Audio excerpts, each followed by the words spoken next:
giờ đây chỉ còn lại anh lặng thầm. Gió vẫn hát những bản tình ca hôm nào, nhắc anh nhớ những yêu thương ta trao. Tay trong tay cứ ngỡ chẳng xa rời, nào đâu hay định mình đã đổi lời. Anh giữ mãi những điều chưa kịp nói, để đêm dài ôm nỗi nhớ chơi vơi.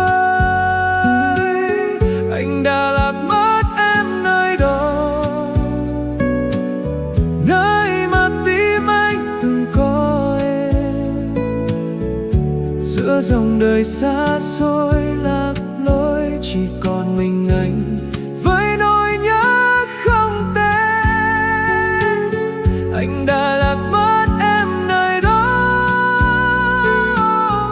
giữa muôn ngàn kỷ niệm êm đềm. Tình đẹp nhất cũng thành dang dở, chỉ vì ta chẳng giữ nỗi nhau thêm. Mưa rơi rơi như nước mắt anh đêm dài, những yêu thương giờ hóa thành phôi phai. Em ở đâu giữa thế giới xa vời, có nhớ không những tháng năm tuyệt vời. Anh từng mơ sẽ nắm tay em suốt đời, qua giông bão vẫn không buông lời. Nhưng giấc mơ cũng vỡ tan mất rồi, khi em quay lưng rời xa anh mãi mãi. Anh đã cố giữ lại từng hơi ấm, nhưng chỉ còn khoảng trống âm thầm. Anh đã lạc mất em nơi đó, nơi mà tim anh từng có em. Giữa dòng đời xa xôi lạc lối, chỉ còn mình anh với nỗi nhớ không tên. Anh đã lạc mất em nơi đó,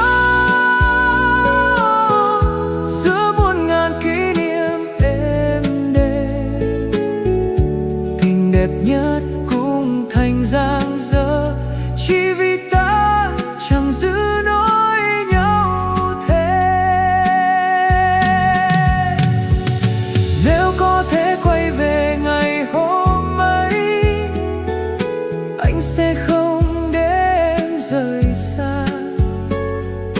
Nhưng thời gian chẳng quay đầu lại, chỉ để anh mãi lạc mất em nơi đó.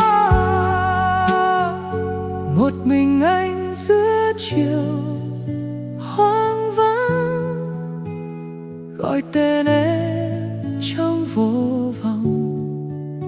Biết em không quay về nữa, mà tim anh vẫn mãi